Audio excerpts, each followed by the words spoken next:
My daughter-in-law spit in my face during an argument, and my son said I deserved it. I said nothing and went to bed. Next morning, they woke up to the smell of pancakes and saw the table filled with treats. My son said, "Good, you finally understood your place." But when they saw who was sitting next to me at the table, they froze. Where are you watching from today? Drop your location in the comments below and hit that like and subscribe button. Let me tell you how I got to that moment, because what happened next changed everything. I'm Margaret Williams, 62 years old, and until 3 days ago, I thought I was living a peaceful retirement in my own home. My son David moved back in 6 months ago with his wife Jessica after they lost their apartment. "Just temporary, Mom," he'd said, "until we get back on our feet." I should have known better. David has a way of making temporary situations permanent when they benefit him. The argument started over something ridiculous. Jessica had rearranged my kitchen without asking, moving everything to places that made no sense. When I politely asked her to put things back, she exploded. "This is exactly what I'm talking about," she screamed, her face red with fury. "You're so controlling. No wonder David's father left you." My late husband didn't leave me. He died of a heart attack 5 years ago, but Jessica has never let facts interfere with a good insult. "Jessica, I just want my measuring cups back in the drawer where I can find them," I said calmly. That's when she lost it completely. "I am so sick of walking on eggshells around you. This house feels like a museum where we're not allowed to touch anything." David came running from the living room. Instead of defending me, he immediately sided with his wife. "Mom, you have been pretty rigid about things," he said, not meeting my eyes. "Maybe you could be more flexible." That's when Jessica stepped closer to me, her eyes blazing with a hatred that shocked me. "I've had it with your passive-aggressive little comments and your precious routines," she snarled. "You want to know what I really think of you?" Then she spit directly in my face. The warm saliva hit my cheek and slowly dripped down. I stood there frozen, unable to process what had just happened. In my 62 years, no one had ever shown me such deliberate disrespect. I looked at David, waiting for him to say something, anything, to defend his mother. Instead, he shrugged. "Well, Mom, you kind of brought this on yourself. You've been making Jessica feel unwelcome since day one." Those words hit me harder than the spit. My own son was telling me I deserved to be humiliated in my own home. I wiped my face with a kitchen towel, set it on the counter, and without saying a word, went upstairs to my bedroom. I locked the door and sat on the edge of my bed, staring at nothing. 40 years I'd lived in this house, 40 years of memories with David's father. I'd raised David here, sacrificed for his education, supported his dreams, and this is what I got in return. But as I sat there in the darkness, something began to shift inside me. The hurt was transforming into something else. Something colder and more purposeful. I had options they didn't know about, resources they'd never bothered to ask about, and patience they'd never tested before. By morning, I had a plan. I woke up before dawn and went straight to the kitchen.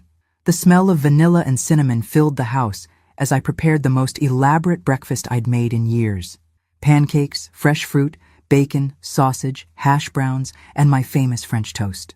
When David and Jessica came downstairs, their eyes widened at the feast spread across the dining room table.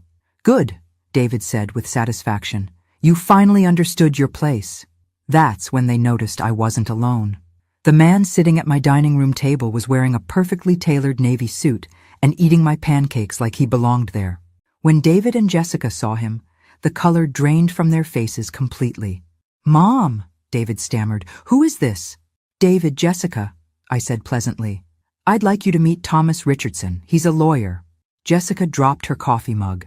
The ceramic shattered on my hardwood floor, but nobody moved to clean it up. Thomas stood and extended his hand with the kind of professional courtesy that costs $500 an hour. "Pleased to meet you both. Your mother has told me so much about you." The way he said it made clear that what I'd told him wasn't flattering. "A lawyer?" Jessica's voice cracked. "What do you need a lawyer for?" "Margaret? I love how she only calls me Margaret when she's scared. Usually I'm just Mom when she wants something." "Well, after last night's conversation, I realized I needed to make some adjustments to my estate planning," I said, buttering my toast with deliberate calm. Thomas specializes in situations like mine. What kind of situations? David was trying to sound casual, but I could see the panic in his eyes. Thomas opened his briefcase and removed a thick folder. Elder abuse situations.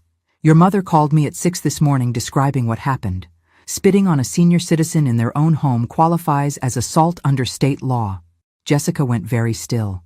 I didn't assault anyone. It was just an argument that got heated. Bodily fluids constitute assault, Thomas replied matter-of-factly. But we're not here to discuss criminal charges. We're here to discuss your mother's will. The silence that followed was so complete I could hear the grandfather clock ticking in the hallway. My will? I repeated. Oh yes, I've decided to make some significant changes. David sat down heavily. Mom, you're being dramatic. Jessica apologizes for last night, don't you, Jessica? But Jessica wasn't apologizing. She was staring at Thomas like he was a rattlesnake. What changes? She asked directly. Thomas pulled out several documents. Mrs. Williams currently has you and David listed as primary beneficiaries for this house, her savings accounts, and her life insurance policy. Approximately $1.2 million total. Had. Past tense. I watched that word land on them like a physical blow. However, Thomas continued, given recent developments, she's decided to explore other options for her legacy. Other options? David's voice was barely a whisper. Charitable organizations, I said cheerfully.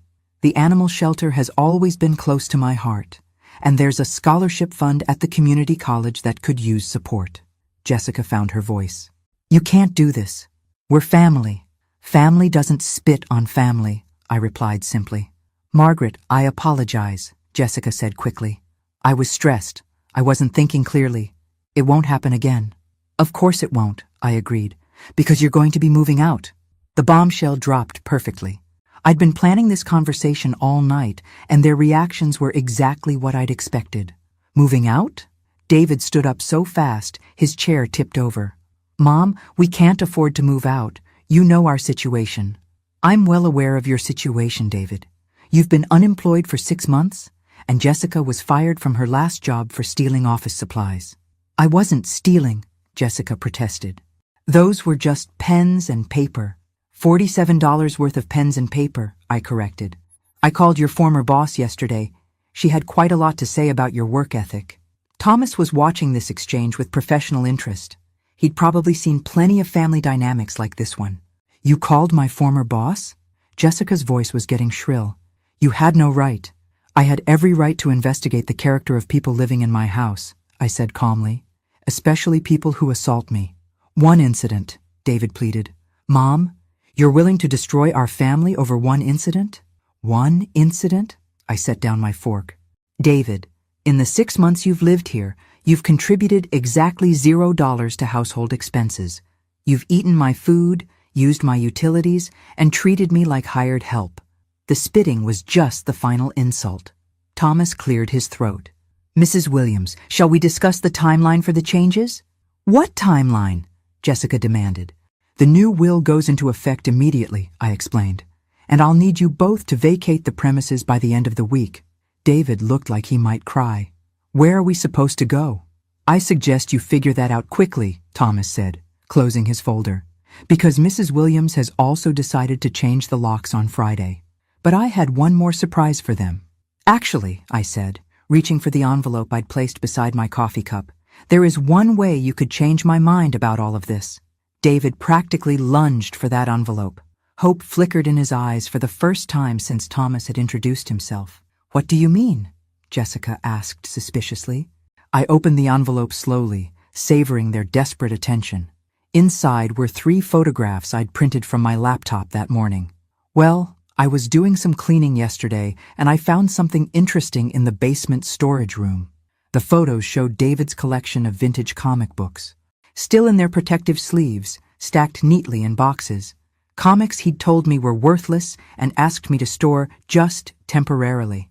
Thomas leaned forward with interest. Are those what I think they are?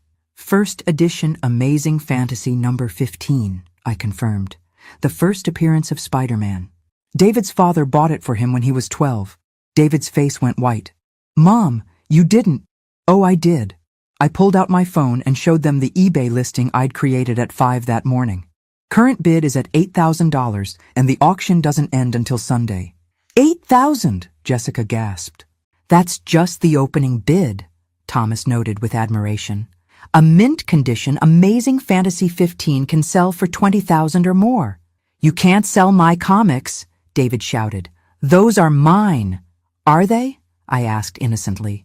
Because when you moved them into my basement, you said they were just worthless old books you didn't want taking up space. I offered to throw them away, but you said to just stick them somewhere. This was true. David had dismissed his comic collection as kid stuff when he moved back in. He'd had no idea they'd become valuable. Besides, I continued, the storage room is in my house. Abandoned property laws are quite clear about items left on premises without an ownership agreement. Thomas nodded. Legally speaking, after 6 months without claim or payment of storage fees, the property transfers to the homeowner. Jessica was frantically calculating in her head. I could practically see the numbers spinning. $20,000 was more than they'd see in months. Margaret, she said carefully, perhaps we've all been too hasty here. Maybe we could work out some kind of arrangement. What kind of arrangement? I asked, though I already knew where this was going. Well, Jessica glanced at David. What if we paid rent, a fair amount for staying here? How much do you think would be fair? Thomas asked. I hadn't told him about this part of my plan, but he was playing along perfectly. $500 a month? David suggested hopefully. I laughed, actually laughed out loud. 500? David, this house is worth $1.2 million. Fair market rent would be at least $2,500. The hope died in his eyes. They couldn't afford that any more than they could afford their own place. However, I said, watching them closely, I might consider a different kind of arrangement. What kind? Jessica asked desperately. I pulled out a piece of paper I'd prepared. A formal contract. You can stay here rent-free for exactly 90 days while you find jobs and save for your own place. And in exchange? Thomas prompted. In exchange, you'll both attend family counseling with me once a week. You'll contribute to household expenses based on your actual income when you find work. And most importantly, you'll treat me with the respect I deserve as the owner of this home. It was a reasonable offer, more than reasonable, considering Jessica had assaulted me less than 12 hours ago. That sounds fair, David said quickly. I'm not finished. I held up my hand. There's also a penalty clause. Any disrespect, any arguments that escalate to violence, any damage to my property, and the agreement is void. You're out immediately with no further discussion. Jessica was reading over the contract. This is very specific. It has to be, Thomas explained. Clear boundaries prevent future misunderstandings. And if we sign this, you'll take the comics off eBay? David asked. I smiled. Oh no, I'm keeping those proceeds either way. Consider it back rent for the 6 months you've been freeloading. The silence stretched out while they processed this. I was giving them a chance to stay, but it was going to cost them their pride and David's childhood treasures. We need to discuss this privately, Jessica said finally. Of course, Thomas and I will be having coffee on the back patio. Take your time. As we walked outside, Thomas shook his head with admiration. You've backed them into a corner beautifully. They can't afford to leave, but they can't afford to stay on your terms either. They'll sign, I predicted. Jessica's too proud to admit defeat, and David's too scared to face the real world without me. And if they don't honor the agreement? I smiled, watching them through the kitchen window as they argued in hushed voices. Then I get my house back and they get nothing. Either way, I win. 20 minutes later, they came outside with the signed contract, but I could tell from Jessica's expression that she was already planning to break it. I was right about Jessica. She lasted exactly 11 days before she tested my new boundaries. It started small, like it always does with people who can't help themselves. She forgot to clean up after herself. She made passive-aggressive comments about the house rules. She started leaving little messes for me to find, testing to see if I'd enforce the contract. I documented everything.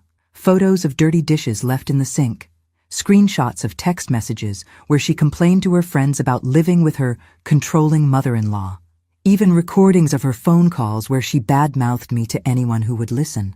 Thomas had suggested I keep evidence, just in case. The The breaking point came on a Tuesday morning when I discovered she'd been going through my personal papers. I'd noticed things in my bedroom were slightly out of place for several days. A drawer not quite closed properly. My jewelry box positioned differently on the dresser. At first I thought I was being paranoid, but when I found my bank statements scattered on my desk instead of neatly filed where I'd left them, I knew. "Jessica," I called downstairs. "Could you come up here, please?" She appeared in my doorway with that fake innocent expression she wore when she'd been caught doing something wrong. "You wanted to see me?" I gestured to my desk. "Can you explain why my personal financial documents are all over my room?" "I don't know what you mean," but her eyes darted to the papers and back to me too quickly. My bank statements were filed in that folder. Now they're spread across my desk like someone was reading through them. "Maybe you forgot where you put them." It happens when people get older. There it was. The disrespect clause violation I'd been waiting for. "Jessica, are you suggesting I'm having memory problems?" "I'm just saying that maybe you're confused about where you left things." I pulled out my phone and showed her the photos I'd taken of my organized desk 2 days earlier, time-stamped and dated. "These photos prove my papers were exactly where I said they were. Unless you're claiming I have memory problems about taking pictures too?" She realized she'd been caught. Her whole demeanor shifted from fake sweetness to open hostility. "Fine. I was looking at your bank statements.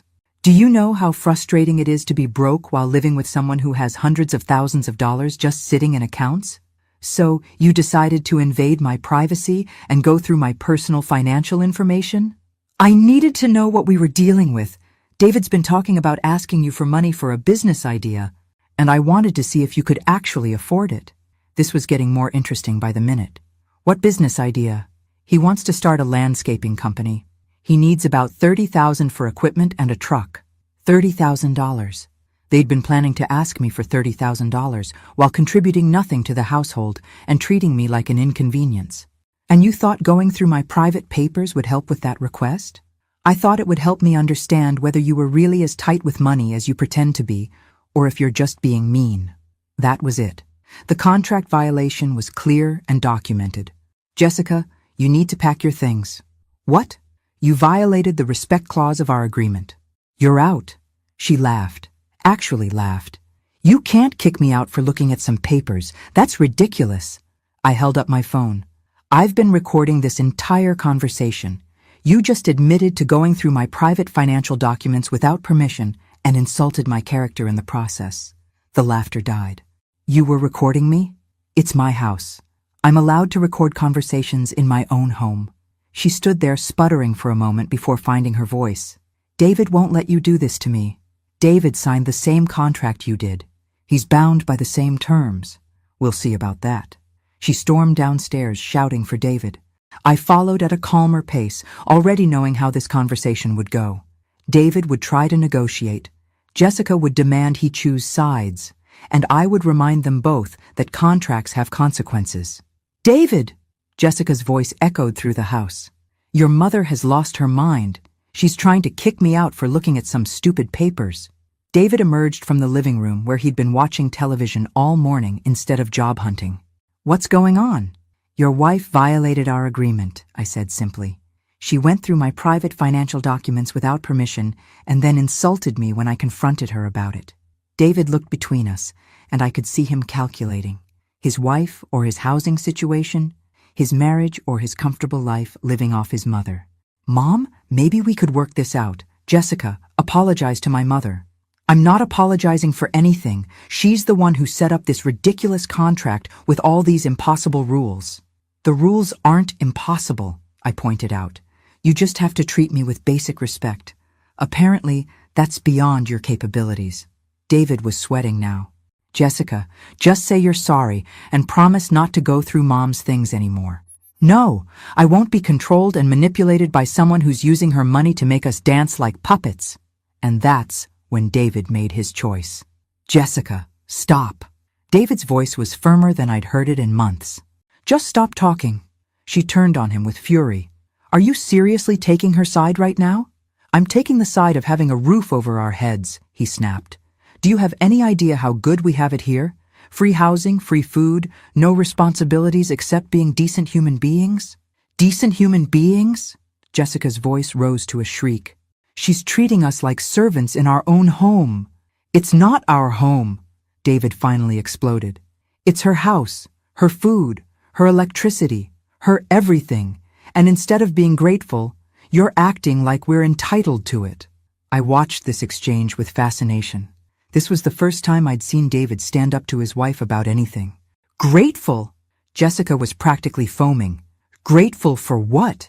Being treated like children? Having to ask permission to rearrange a kitchen? Living under a microscope with someone who documents every little thing we do wrong? Yes! David shouted. Grateful for all of that, because without my mother's generosity, we'd be sleeping in your car. That stopped her cold. They'd never told me they'd lost their car, but apparently their financial situation was even worse than I'd realized. We wouldn't be sleeping in my car, she said quietly, because I sold my car 3 months ago to pay our credit card bills. The room fell silent. Even I was shocked by this revelation. You sold your car? David stared at her. When? Why didn't you tell me? Because I was trying to handle our problems without running to Mommy for help. By going through my mother's private papers instead? Jessica deflated slightly. I was desperate, David. We're $30,000 in debt. We have no income and no prospects. When you mentioned wanting to start a business, I thought maybe if I knew how much money your mother had, you thought you'd figure out the best way to manipulate me into giving it to you, I finished. She didn't deny it. David sat down heavily on the couch. 30,000 in debt? Jessica, what haven't you told me? The credit cards, the student loans, the personal loan my mother co-signed for my business idea that failed. What business idea? The one I tried to start last year. The online boutique? I maxed out our cards buying inventory that never sold. I was learning more about their financial situation in this 5-minute argument than I had in 6 months of living with them. So let me understand this, I said calmly. You're 30,000 in debt, you've sold your car, you have no income, and you thought the solution was to go through my private papers to figure out how to convince me to give you more money? When you put it like that, it sounds bad, Jessica mumbled. It doesn't just sound bad, it is bad. I pulled out the signed contract. And more importantly, it's a violation of our agreement. David looked defeated. Mom, please, don't make us leave. We literally have nowhere to go. You should have thought about that before your wife decided to snoop through my bedroom. I'll make it right, David promised. I'll get a job, any job. I'll pay rent. I'll make Jessica apologize properly. David, no, Jessica started, but he cut her off. Jessica, either you apologize to my mother right now, or we're both homeless. Your choice. She stared at him like she'd never seen him before. You're choosing her over me? I'm choosing survival over pride, he replied. Something you might want to consider. Jessica looked between us, her face cycling through anger, disbelief, and finally resignation. She turned to me with the most insincere expression I'd ever seen. Margaret, I apologize for going through your personal papers. It was wrong of me, and I promise it won't happen again. And? David prompted. And I'm sorry for being disrespectful to you in your own home. I studied her face. The apology was forced, but at least it was an apology. Thank you, Jessica. I accept your apology. David exhaled in relief. So we can stay? I folded the contract carefully and put it in my pocket. You can stay on one condition. What condition? Jessica asked suspiciously. David, you'll start a job search today. Not a business plan, not a scheme to get money from me, but an actual job search. Retail, food service, whatever you can find.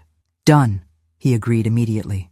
And Jessica, since you're so interested in my financial situation, you're going to help me organize my paperwork. Under supervision, of course. She winced. Organize your paperwork? All of it. Tax documents, bank statements, insurance policies, investment accounts. You'll learn exactly what my financial situation is, but you'll do it legitimately. Is that supposed to be punishment? I smiled. Oh no. Jessica, that's supposed to be education. Because once you see the reality of my finances, you'll understand why I'm so careful about how I spend my money. What do you mean? I mean my hundreds of thousands of dollars might not be quite what you think it is. David and Jessica exchanged glances. They were about to learn that their assumptions about my wealth were wildly inaccurate, but they wouldn't learn the whole truth until much later. Jessica's education about my finances began the next morning in my home office. I'd prepared several filing boxes and a detailed spreadsheet for organizing my documents. "We'll start with tax returns," I announced, handing her a stack of papers. "Last 5 years should be sufficient." She sat down reluctantly and began sorting through the documents. Within an hour, her attitude had changed completely. "Margaret," she said slowly, "according to these tax returns, your income is only about $40,000 a year from Social Security and your pension. That's correct. But the bank statements showed hundreds of thousands in savings accounts. Those would be the proceeds from selling your father-in-law's business after he died." David looked up from his laptop where he'd been half-heartedly job searching. "Dad's business? I thought it was just a small accounting firm." "It was. But small doesn't mean worthless. Your father spent 30 years building relationships with local businesses. When he died, I sold the client list and office lease to a larger firm." "How much did you get?" Jessica asked. I pulled out the purchase agreement. $200,000 after taxes and legal fees. David whistled. "I had no idea it was worth that much. Most people don't understand the value of a well-established service business," I explained. "But Jessica, keep reading through those statements. You'll notice something interesting about the balances over time." She flipped through several months of bank statements, her frown deepening. "The balances keep going down." "Exactly. When you're living on a fixed income and drawing from savings, the money doesn't last forever." "How long will it last?" David asked quietly. I pulled out a financial planning worksheet I'd prepared with Thomas's help. "At my current rate of spending, approximately 12 years. Less if I need long-term care or have major medical expenses." The reality was sinking in. I wasn't a wealthy widow with unlimited resources. I was a retiree trying to make my modest savings last for the rest of my life. "But the house," Jessica protested. "It's worth over $1 million. It's worth that if I sell it. But if I sell it, where do I live? Comparable housing would cost me $3,000 a month in rent, which would drain my savings in 4 years instead of 12. David closed his laptop. "Mom, I never realized. I thought you were comfortable." "I am comfortable, as long as I'm careful. But supporting 2 additional adults indefinitely would change that calculation significantly." Jessica was staring at the financial projections. "So when you said you couldn't afford to support us, I meant it literally. If I paid for your housing, food, and expenses for more than a few months, it would threaten my own financial security." This was mostly true. I was being conservative with my calculations, but the basic math was sound. Supporting David and Jessica long-term would impact my finances. What I wasn't telling them was that I had additional resources they didn't know about. "I'm sorry," David said suddenly. "I never thought about it from your perspective. I just assumed that since you owned the house, you assumed I was wealthy because I have assets. But assets and cash flow are different things." Jessica was still studying the bank statements. "What about this investment account? The one with Richardson Financial?" I tensed slightly. She'd found the one account I'd hoped she wouldn't notice. "That's my emergency fund. It's managed by a financial advisor to protect it from inflation." "How much is in it?" "That's not relevant to our current discussion." "It shows quarterly dividends of about $3,000, she pressed. "That suggests a significant principal balance." David was paying attention now. "Mom, how much is in the investment account?" I could have lied. Should have, probably. But I'd been caught off guard by Jessica's attention to detail. "About 400,000. The silence that followed was deafening. 400,000? David's voice cracked. "Mom, that changes everything." "No, it doesn't. But with that money, I could afford to destroy my retirement security to enable your lack of responsibility," I finished. "That account is untouchable. It's what will pay for my care when I'm too old to live independently." Jessica set down the papers. "So you do have money. You've been playing poor this whole time." "I've been playing realistic. There's a difference. You let us think you were barely getting by. You never asked about my finances until you decided to snoop through my papers." David was staring at me like he'd never seen me before. $600,000 in total savings, plus the house. "Mom, you're worth over $1 million. On paper. But I'm 70 years old with no income beyond Social Security. $1 million has to last me for potentially 20 more years.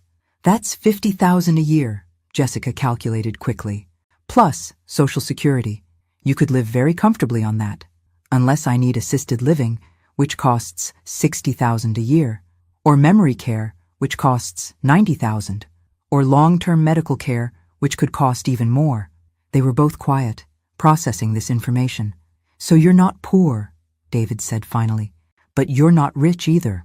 I'm financially secure if I'm careful and don't have any major surprises.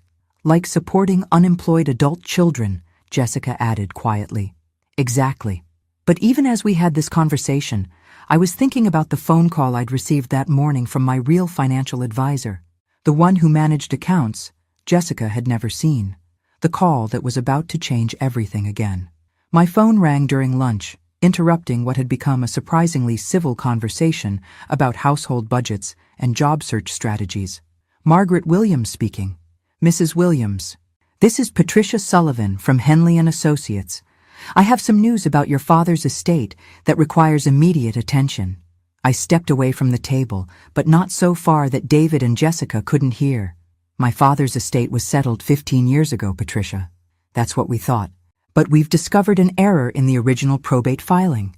There's an asset that was never properly transferred. David and Jessica had stopped eating and were watching me with obvious interest. What kind of asset? A commercial property in downtown Portland. Your father apparently owned it through a subsidiary company that wasn't identified during the estate proceedings. The current tenants have been paying rent to an escrow account for 15 years. How much rent? Approximately $4,000 per month. The escrow account currently holds over $700,000 in accumulated rental payments. I gripped the phone tighter. $700,000. Money that legally belonged to me but that I'd never known existed. Mrs. Williams? Are you there? I'm here. What do I need to do? We need you to come to our office to sign the transfer documents. The property and the escrow funds will be transferred to you immediately. I'll be there this afternoon. I hung up and turned around to find David and Jessica staring at me with wide eyes. $700,000, David whispered. It appears so. Jessica stood up abruptly. Margaret, this changes everything. With that money, you could— I could what? I asked curiously. You could help us get back on our feet. You could loan us the money for David's business. I sat back down at the table and continued eating my sandwich. Could I? Mom, David said urgently. This is like winning the lottery. That's enough money to solve all our problems. All of whose problems?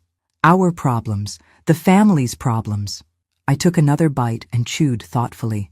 David, what exactly are your problems? You know what they are. We're in debt. We don't have jobs. We don't have a place to live. Those sound like your problems, not family problems.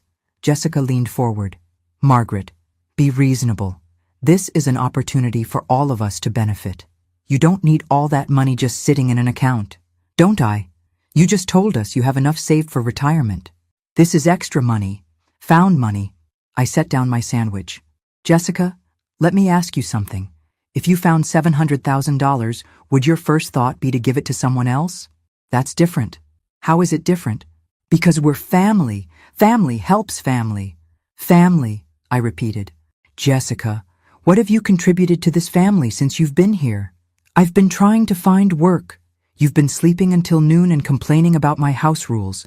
That's not the same thing. David jumped in. Mom, that's not fair. We're both trying. Are you? David, you've applied for exactly 3 jobs in 6 months. All of them were positions you considered beneath you. I don't want to waste my education working retail. But you're willing to waste my retirement savings avoiding work entirely?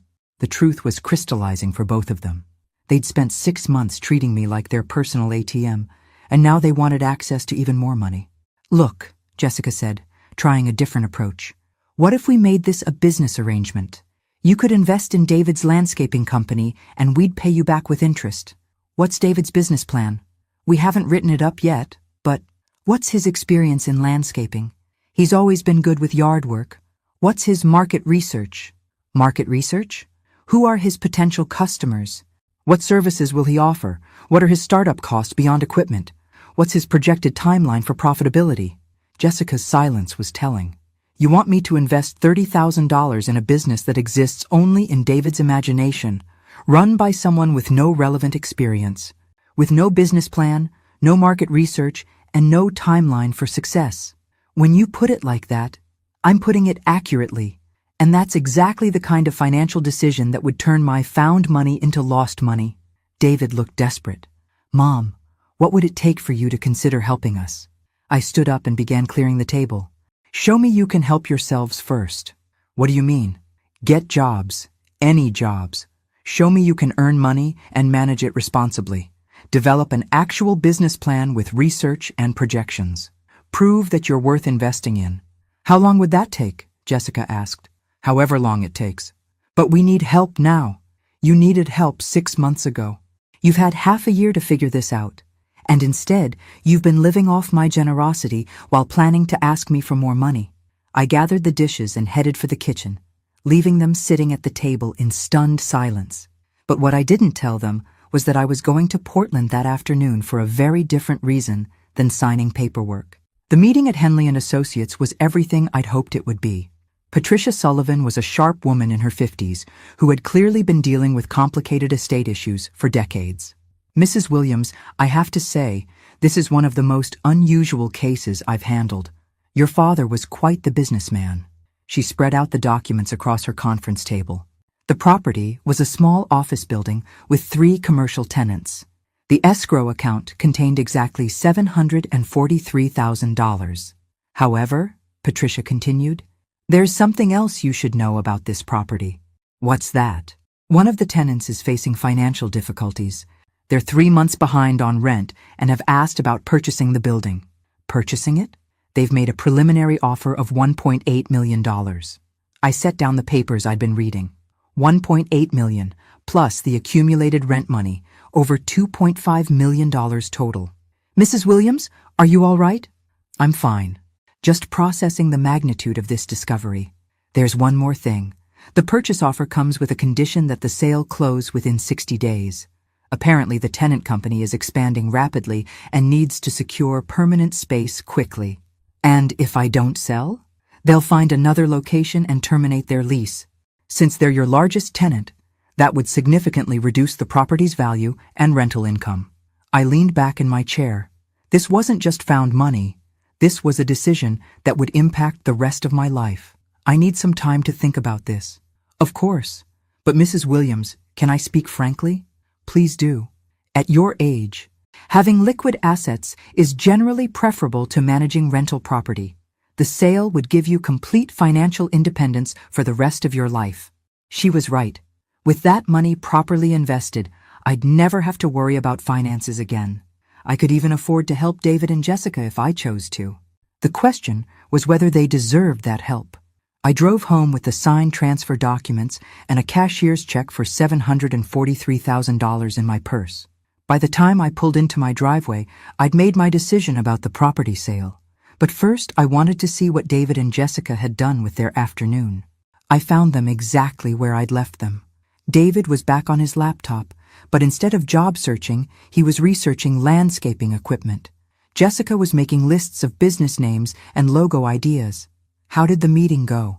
David asked when I walked in. The property is mine, and the money is in my account.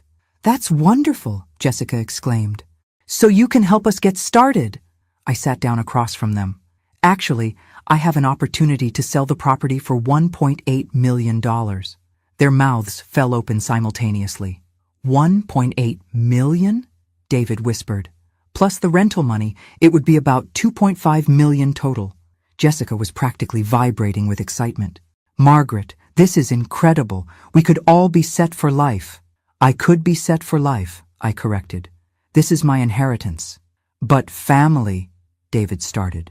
Yes, let's talk about family, I interrupted. David, what did you accomplish this afternoon while I was claiming my inheritance? He gestured to his laptop. I've been researching commercial lawnmowers and you've been shopping for equipment for a business that doesn't exist instead of looking for work that could actually provide income. I was planning. You were fantasizing. Jessica, what about you? She showed me her notebook. I've been working on branding concepts and more fantasizing. I closed her notebook. Neither of you spent a single minute this afternoon doing anything that would actually improve your situation. We were planning our future, Jessica protested. You were planning to spend my money. There's a difference. David leaned forward desperately. Mom, with $2.5 million, you could afford to invest in our future. It would barely make a dent in your wealth. Could I afford it? Yes. Should I invest in people who won't even look for jobs while living in my house rent-free? Absolutely not. You're being cruel, Jessica said. I'm being practical. And I've made a decision about the property sale. They both held their breath. I'm accepting the offer, but there's a condition attached to how that money gets used. What condition? David asked. I pulled out my phone and showed them the rental listing I'd found during my drive home. It's a lovely 2-bedroom apartment about 20 minutes from here. Available immediately. You want us to rent an apartment? Jessica's voice was flat. I want you to become independent adults. The lease is in your names. First month's rent paid by me as a move-out gift. And after that? After that, you support yourselves like every other married couple in America. David stared at the apartment listing. Mom, we can't afford this on our own. Then you'd better find jobs quickly. What if we can't find work in time to make the rent? I smiled. Then you'll learn what real financial pressure feels like, and maybe that will motivate you in ways that my generosity never could. But I wasn't finished with my surprises yet. The apartment viewing was scheduled for Thursday morning. I insisted on driving David and Jessica there myself, ostensibly to help them evaluate the space, but really to make sure they couldn't back out at the last minute. The apartment was perfect for them. 2 bedrooms, modern kitchen, washer and dryer connections. The rent was $1,500 a month, which would require both of them to work but wasn't impossible to manage. It's nice, David admitted reluctantly as we walked through the living room. The kitchen is bigger than I expected, Jessica added, though her tone suggested she was looking for reasons to reject it. The property manager, a woman named Carol, was explaining the lease terms when my phone buzzed with a text message. It was from Thomas Richardson. Important development. Can you call me immediately?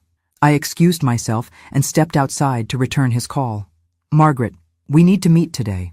Something significant has happened with your case. What case? I'm not involved in any legal case. You are now. Jessica's former employer filed a criminal complaint against her for embezzlement. The police want to interview you as a witness. My blood went cold. Embezzlement! I thought she was fired for stealing office supplies. That was apparently the tip of the iceberg. They've discovered she forged purchase orders and invoiced fake vendors for almost $50,000 over 6 months. $50,000. No wonder they were so deeply in debt. Thomas, what does this mean for me? Since Jessica has been living in your house, they'll want to verify you weren't involved. And Margaret, there's something else. What? They've also opened an investigation into David's unemployment benefits.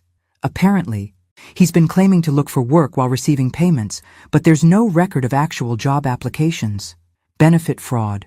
Both of them were potentially facing criminal charges. How bad is this? Jessica could be looking at felony charges. David's situation is less serious, but still problematic. Margaret, you need to distance yourself from their legal problems immediately.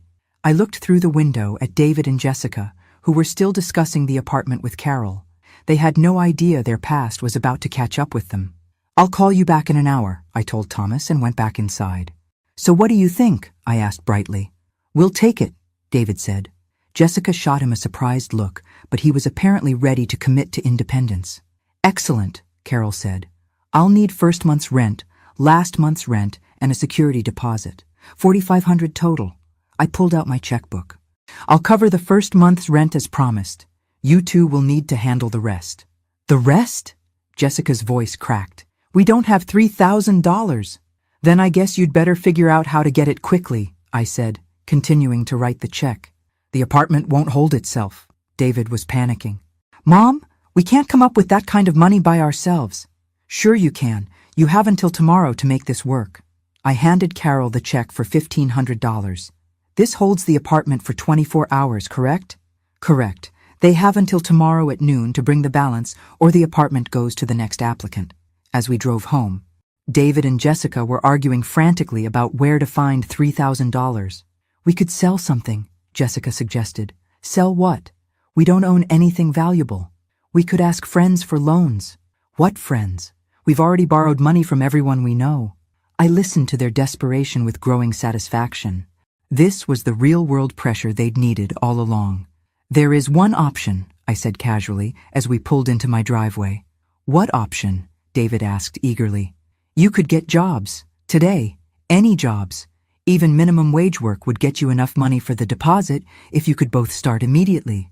Nobody pays on the first day, Jessica protested. Restaurants do.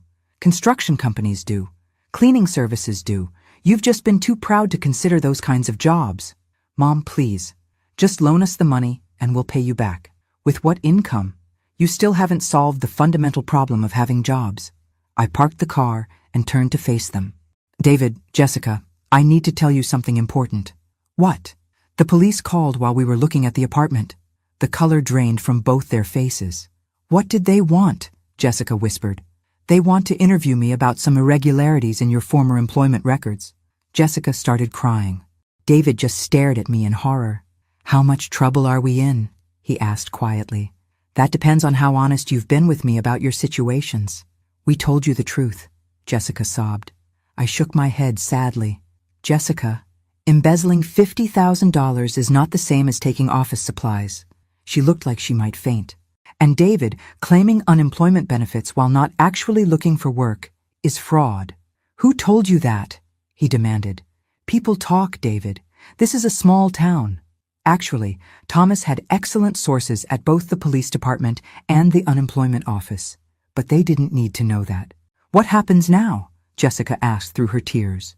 Now you decide whether you want to face these problems as independent adults with their own apartment or as unemployed criminals living with their mother. The choice was stark and clear, and it was about to get even more complicated. The next morning, I woke up to find David and Jessica already dressed and sitting at my kitchen table with what looked like a serious conversation in progress. Good morning, I said, pouring my coffee. Did you figure out how to handle the apartment deposit? We need to tell you something, David said nervously. I'm listening. Jessica took a deep breath. Last night, we applied for jobs at 6 different places: fast food, retail, a cleaning company, anything that would hire us immediately. This was unexpected. And 3 places called us back for interviews today, David continued. But Mom, even if we both get hired, we won't have enough money for the deposit by noon. I sat down at the table. So what are you asking me? We're not asking for anything, Jessica said quietly. We're going to tell Carol we can't take the apartment. And then what? We'd like to stay here for 30 more days while we work and save money for a place we can actually afford. David nodded. We'll pay you rent from our first paychecks, whatever you think is fair. I studied their faces. Something had changed overnight.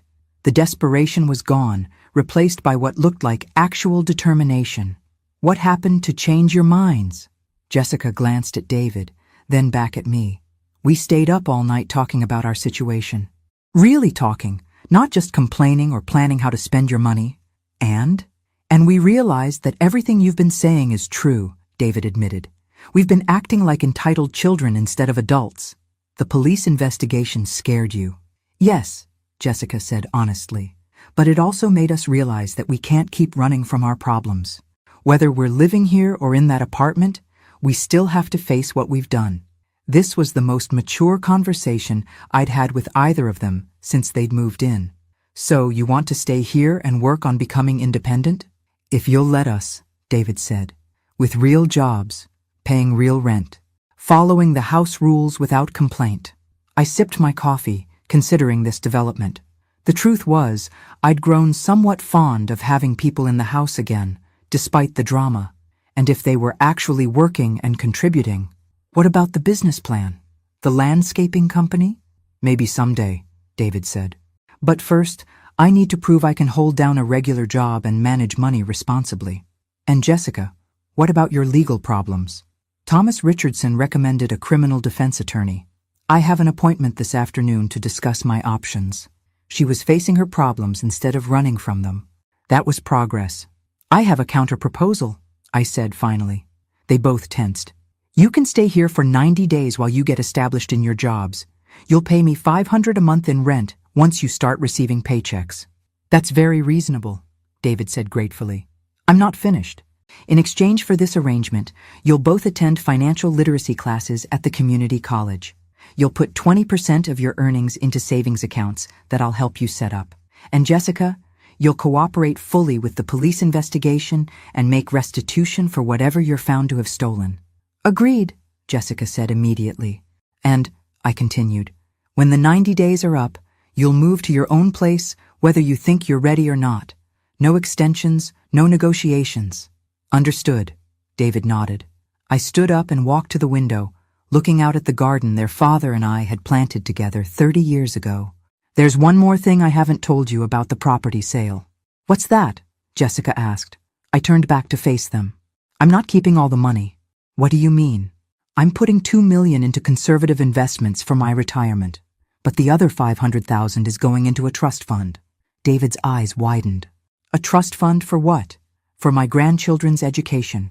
And if you two can prove you're capable of managing money responsibly, there might be something left for you someday. The silence that followed was different from all the previous silences. This one was full of possibility instead of tension. Mom, David said finally, we won't let you down. See that you don't, because this is the last chance you'll get from me. Jessica stood up. I should get ready for my job interview. What position are you interviewing for? Night shift at the grocery store, stocking shelves. That's honest work? Yes, she said simply. It is. As they left for their interviews, I called Thomas to update him on the situation. You're giving them another chance? He asked. I'm giving them the opportunity to earn another chance. There's a difference. And if they fail again? Then they'll fail as independent adults living somewhere else, not as dependents living in my house. That's fair. Thomas, there's something else I want to discuss with you. What's that? I want to update my will again. More changes? I looked around my kitchen, seeing it not as a museum of the past, but as a place where new memories could still be made. I want to make sure that kindness is rewarded and selfishness has consequences. Can you help me structure that legally? Margaret, Thomas said with admiration in his voice, I think we can create exactly the incentives you want. 6 months later, David was promoted to assistant manager at the hardware store, where he'd started as a stock clerk. Jessica completed her community service and was working full-time as a bookkeeper, having earned her employer's trust despite her past mistakes. They moved into their own apartment exactly 90 days after our agreement, as promised. And when I got the call from the hospital 3 years later, it was David who dropped everything to drive me to my appointment, and Jessica, who brought me homemade soup while I recovered. Sometimes the best gifts you can give people are the ones they have to earn themselves. Thanks for listening.